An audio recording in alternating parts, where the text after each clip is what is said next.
Have you ever had an issue so obviously apparent, but for whatever reason you overlook it, or maybe you just convince yourself that it's not really affecting anything, and by the time you address it, things have likely gotten worse? That seems to be the theme with our Flood Salvage ZR1 project. When we started working on this car, we quickly tackled most of its water-related issues, and with ease. Every few small steps felt like we were rapidly on our way to having this project finished, and I was convinced that day would have come a long time ago. So far, we've only replaced a handful of common service items, all of which seem to be the original to this car, which is over 3 decades old, and this was our first sign. Every time we've driven it, we've failed to get the appropriate power delivery out of its dual overhead cam V8, and this was our second sign. And every several minutes after running the car, it's reluctant to crank, and the battery seems very weak. Here's our third sign. Our core problems are obvious, yet our superficial ones usually take priority. Either way, it's time to shift this project into a higher gear, but before we land there, we have to start by getting it to run. Last we left off, this vet turned into a crank no start following a routine shakedown. 3, 2, 1.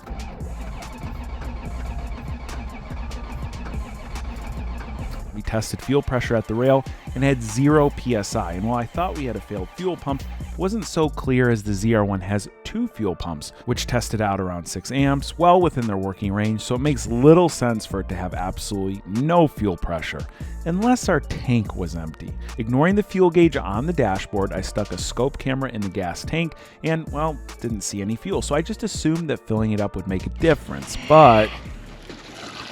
Oh, come on.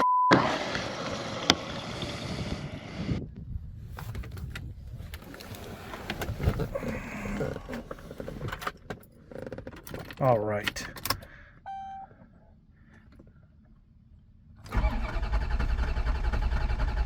Wait a minute.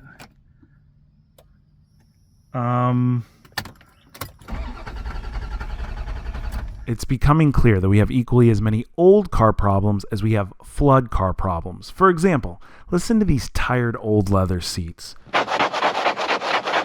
They clearly haven't been treated in years, so I mixed just a few drops of Leather Honey's leather cleaner in a shallow tin of water and used this soft bristle brush to tidy them up before applying a good bit of Leather Honey's leather conditioner. It's so far superior to other leather care products because it doesn't just evaporate in a few minutes, it stays put, penetrating each individual fiber and hydrating it.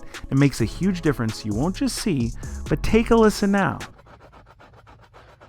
I love Leather Honey because it keeps the seats in my cars feeling so soft and supple for literally months after applying it, and it doesn't have any weird fragrances, so it just brings out that natural smell from your car's leather, which I love so much. Go ahead and check out Leather Honey's complete leather care kit down at the link in the description box. While you're there, you're going to want to use my code SAMCRAC20 during checkout to get 20% off one of these kits. That same code works over at Amazon. Just don't forget SAMCRAC20. Keep your car's interior feeling fresh, clean, and most importantly protected with Leather Honey.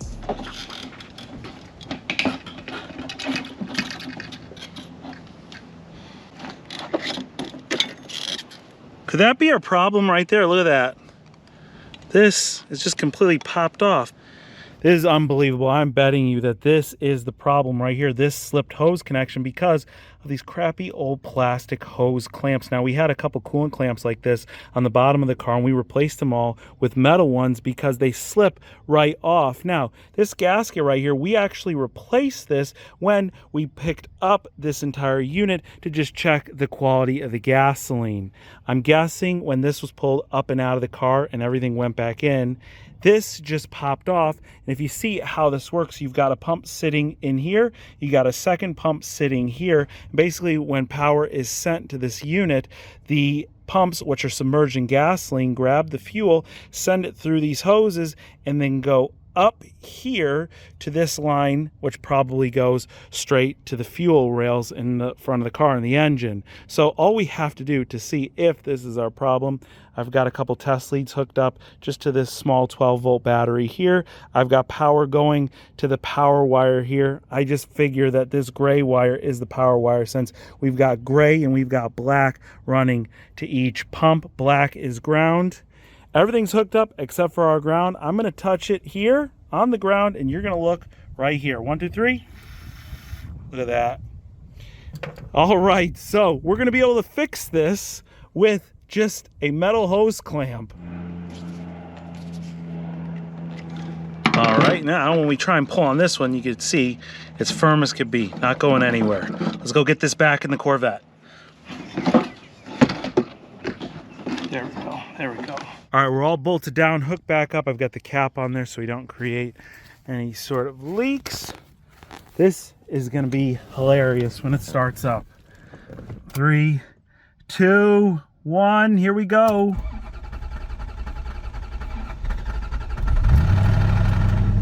There we go. All right.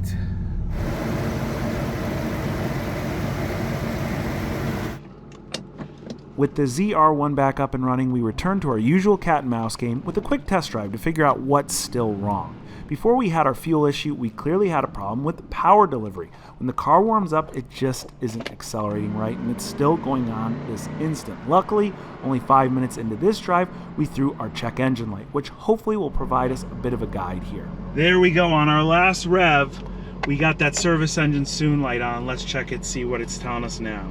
Now, since this car has OBD1, which is a very old school system, it's really easy to read our codes by taking a piece of wire and jumping 2 pins in our diagnostic port. And watch for the flashing light on the dash here to indicate the codes by number. Code 31 again. 1, 2, 3, 1.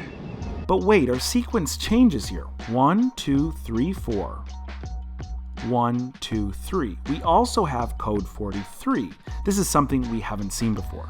Now we have codes 31 and 43. 31, which we experienced before, is for our cam position sensor, and code 43 is for our knock sensor. Now, when we previously inspected our cam position sensor, we found it to be unplugged, which fixed the issue then, but the O-ring that seals it into the engine had failed, and it was leaking oil pretty heavily from that area. When we removed it from the engine, the plastic tab on the sensor cracked right off. It was pretty clear that we just needed to replace this tired old sensor, which unfortunately is a completely different part from a regular C4 and specific to the ZR1. And of course, it isn't produced anymore. Luckily, all these cam position sensors operate in a similar fashion. So someone in the ZR1 community has figured out how to take a generic sensor and just modify it to be compatible with the ZR1. And they sell it for a very fair $130. So that is a great solution to take care of this issue for now. Next, we got to address our knock sensor code. At first, I was a little reluctant to just go replace this sensor because we had that fuel issue, and too little of fuel in an instance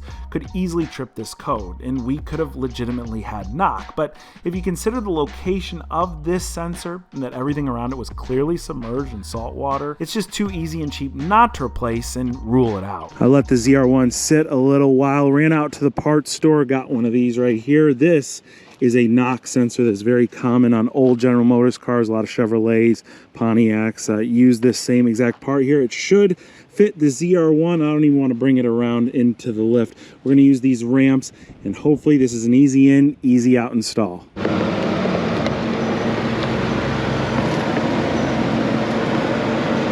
So here's the oil pan, wiring harness I just popped out. And then right there is our knock sensor. All we got to do is spin it off with a socket.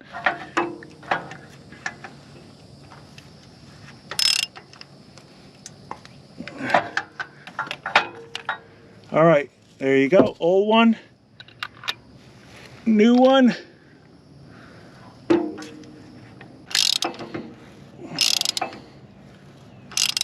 All right, is it in? Yep, we're good.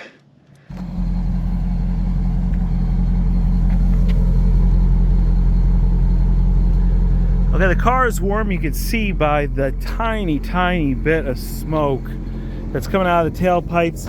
It's quite a bit less than our first ride. You can see all the numbers there. We're not overheating. We're keeping pretty consistent. We got good oil pressure, but even though the check engine light has gone away and I've been driving it a good 15-20 minutes now, still feels like the power's just not there. Here's first gear. I'm going to try and get it as close to red line as possible.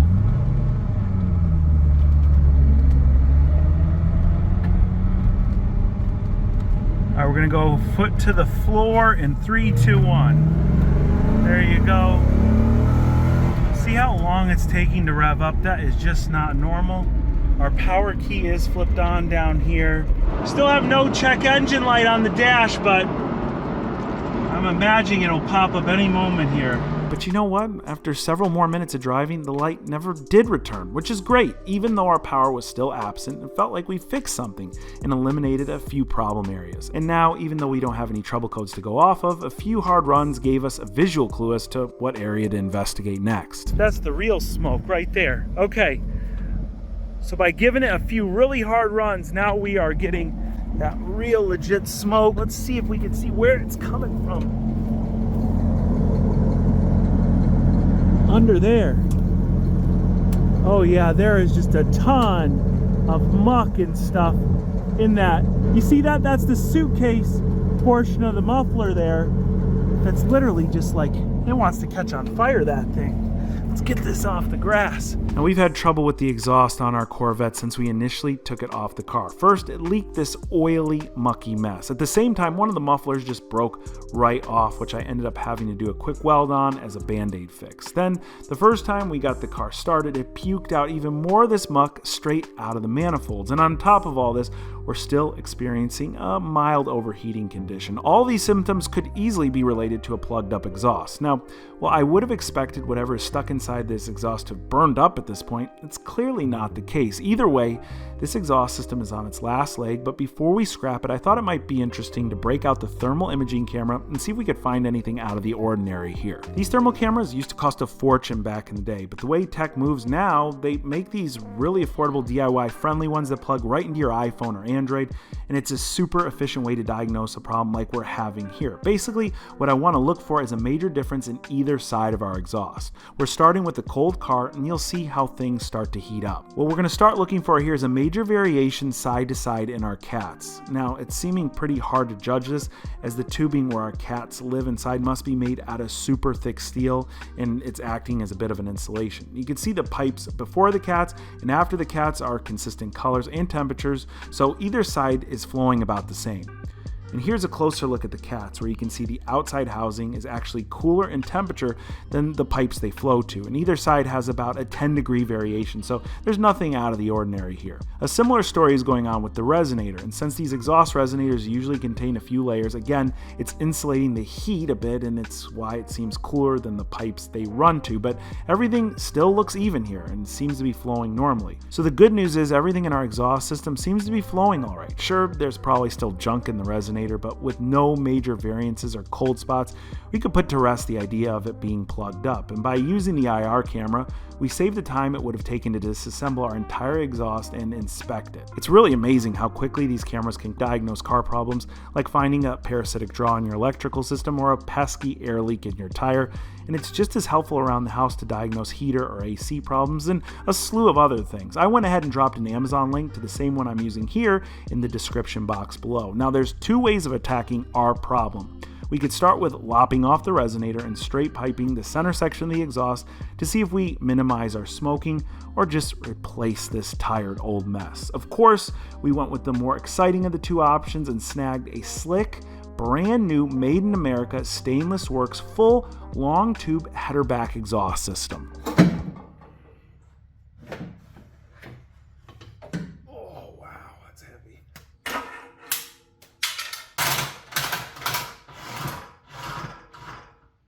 Remember, always call a friend when you're handling a large exhaust under a car. Oh, just fall already. Check out the difference between the factory manifold and our Stainless Works long tube header. The weight difference is monumental. You could easily lift this with one hand. It's all stainless steel, really nice quality, and we're going to eliminate that big, chunky, old catalytic converter for a set of high flow cats. So not only are we shedding a ton of weight, we're going to gain quite a bit of extra power. And the install looks super straightforward since all the pieces are basically segmented. It comes with all brand new hardware, no reusing of really anything old. I just can't wait to hear what this is going to sound like on the ZR1. Even with all this stuff in the way, and this passenger side is harder than the driver's side, it's much easier to get these headers in place and access the bolt holes because they're just so much smaller than the factory ones.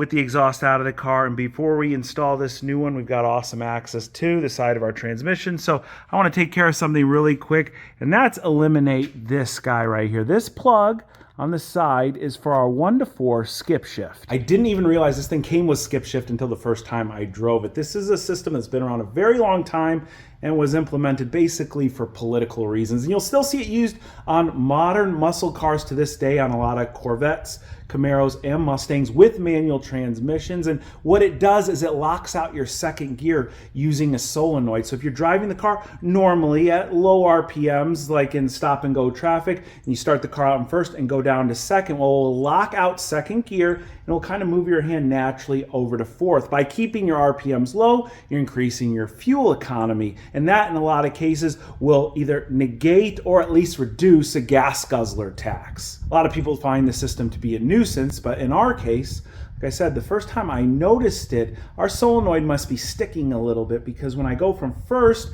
down to second, instead of it going directly into fourth, it sticks a little bit somewhere in between. And even one time I felt it grab and grind a little bit. I thought maybe we had a synchro issue in our transmission, or maybe an issue with the throwout bearing, and it doesn't seem to be the case, because at high RPM runs, this thing shifts beautifully. It goes into all the gears, and I read online that other C4 owners have had problems with this system. So by disconnecting that plug, we pretty much just eliminated it. And since it's such an old car, we won't have any engine lights or trouble codes or anything of the sort, but you can go online and buy these little skip shift eliminator kits. All it is are little placeholders that go in either side of our connector, just to assure everything stays waterproof and clean.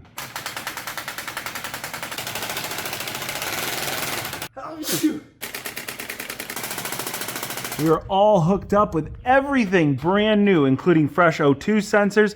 The fitment was perfect on this. Everything just kind of went in place. And I gotta hear from you guys. What do you think about these long oval tips? These would have been super hot in the 90s.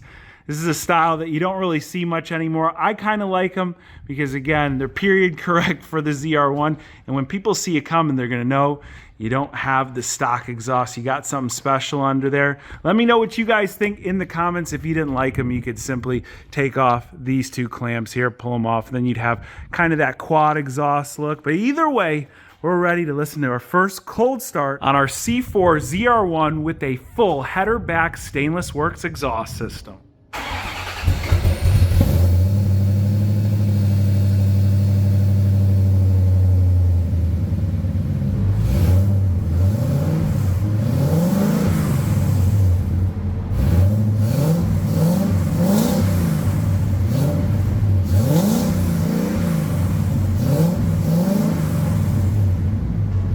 Now, I wanted nothing more than to hop in our ZR and listen to this slick new setup, but knew that from the results of all our prior tests that we're not done here. We're close, but not quite 100%. When we were running the car at idle and using our thermal imaging camera, it overheated, which might seem like no surprise, except that the car really hasn't gotten this hot after we vacuum filled it during any of our drives. We already tested our thermostat and did a block test to assure a head gasket is solid.